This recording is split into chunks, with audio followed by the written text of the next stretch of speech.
Hey, what's going on, guys? Mangoson here, bring you another Destiny 2 video, and today we're going to be talking about is the Necrotic Grip exotic gauntlets for the Warlock, right? What do they do? How do they work? Let's go over it. But I like to start off with a quote from the Necrotic Grips themselves. To gain power, you must sacrifice. Exos have known this long before the Guardians rise. And with that quote, I feel like the Necrotic Grips don't really encapsulate anything it's talking about. So, what the Necrotic Grip do, right, or what they're supposed to do, or what they does, is when you hit an opponent with a melee, non-charged, charged melee, don't matter. So, combining this with the Celestial Fire is a good pair, right? I say it's a really good pair. But the Necrotic Grips suffer from a Warlock issue. The Warlock issue is that the Warlocks are not melee-y type of creatures, right? They do melees, but they don't do melees really well. They're not hunters and they're not titans. Grasp of the Devourer states that damaging combatants envenoms them with poison that deals increasing damage over time, and defeating a poisoned combatant will spread the condition to nearby targets, right? Spread the condition, right? It's COVID. Ooh, sorry. Didn't mean to say that out loud. So the Necrotic Grips are supposed to make the opponent suffer a grim, slow death, and when they die, it's supposed to make the next person suffer that same slow death. It speaks volumes with words, but it doesn't put out. Now, combining this with the Thorn, okay, people may like that. The Thorn does spread the damage of the Necrotic Grips, and it gives the Necrotic Grips a way to be powerful, but it doesn't give it the way to be powerful, you know what I mean?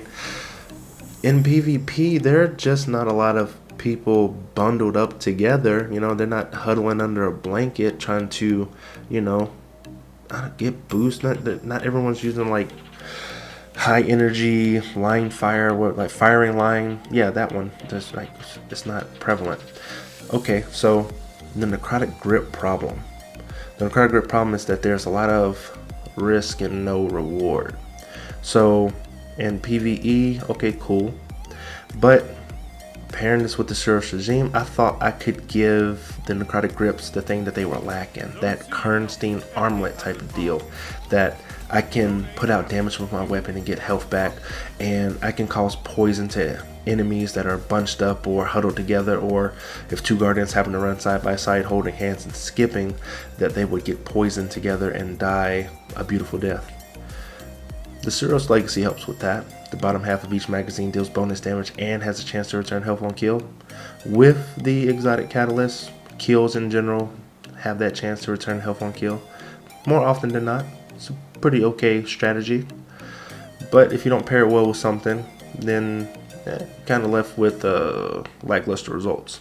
So I put it with the Salvage Salvo, and you know, thought about some chaining combustion and something with a little bit more spark, a little bit more oomph, a pep in its step, if you will. So putting it with the Bottom Tree Stormcaller, I thought this was going to be magnificent. But using the Necrotic Grips in PvE was just a drag, a real drag.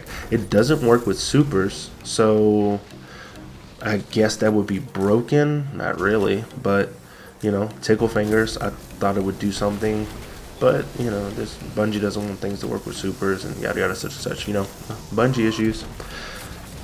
You'll see in the background gameplay that when I use the Necrotic Grip, I'm kind of going out of my way to do it, because like I said before, Warlocks are like melee-y type of creatures. So they got to close distance and back up and get back to their safe zone, you know, their comfort blanket. And the Necrotic Grips, outside of putting hands on people, doesn't really serve a purpose. It doesn't do a thing that does a thing. It just does one thing, but not really well. These dregs die so slow. I should have just shot them. I should have just pulled the trigger. Boom.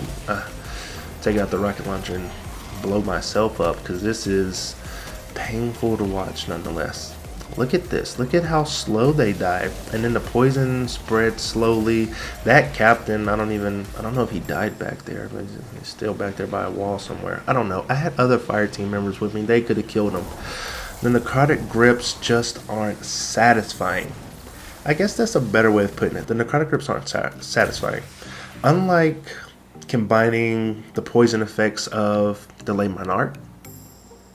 So let's talk about that.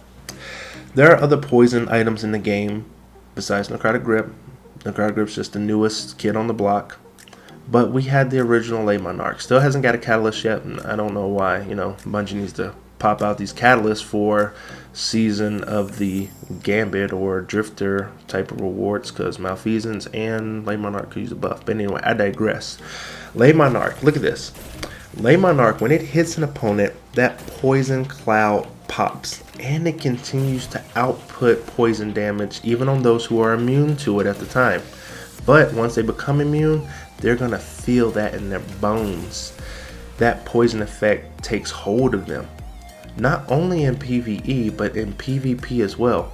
If you get hit by a Lay Monarch, it's like, bam, you get hit by, you're like, ooh, what was that? Ooh, that had to be Lay Monarch. You can't see, kind of disoriented, screen goes a little bit purple. Necrotic Grips, not so much. So most hunters will use the Lay Monarch. Not many other classes, but I mean, let's go over it. Like Night Stalker subclass, you know, has the invis, has the poison. It's got like a ninja vibe, you know, shinobi like thing. So combining Lay Monarch with the hunters, kind of like a, you know, peanut butter and jelly type of deal. And then you can put on Capture Sting.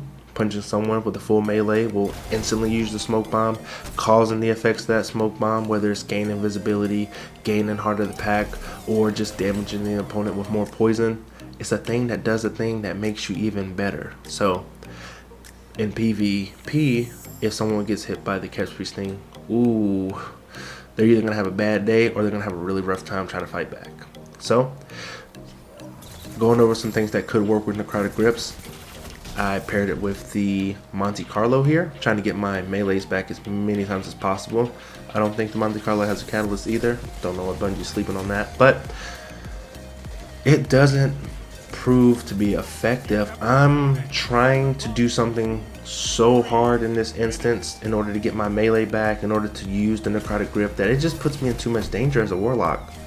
I could have stayed behind cover, popped the healing riff, and then even when I do get off the melee, they just shrug it off. Look at that. He just shrugged it off. Popped up a barricade, whatever.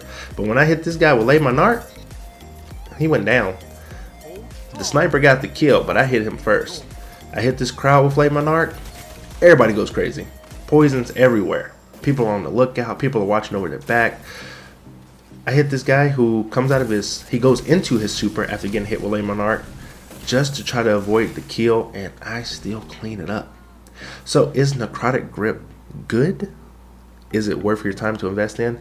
Is it the exotic that's going to replace your Getaway Artist, your Current Steam Armlets, or your Claws of Ahamkara? Definitely not. Definitely not. If you shoot out 2 Celestial Fires on a Guardian, they are going to burn to death. If you shoot a Getaway Artist, if you use the Getaway Artist, pop your Arc Buddy, and give everybody Arc Buddies, you got a little machine gun over your shoulder. Yeah, I'm definitely not using Necrotic Grips anymore. So it was me sacrificing a lot to even put out this video. The Necrotic Grips are a good idea, and according to its lore, it's an insatiable, you know, it's like a hive worm. You just gotta keep feeding it death. It has really good lore and it makes it sound amazing, but in reality it's just a lackluster exotic. If you were to combine the Winter's Guile with the Necrotic Grips, then you'd have on your hands a pretty good exotic. Increased melee damage along with spreading poison, increasing that damage. You'd have an exotic that does a thing that leads into a thing. So if you guys like my exotic explanations, go ahead and leave a like down below. It really does help out the channel. And if you want to see more exotic explanations from me, go ahead and hit that subscribe button. I'd like to thank you guys for watching, and I'll see you in the next one.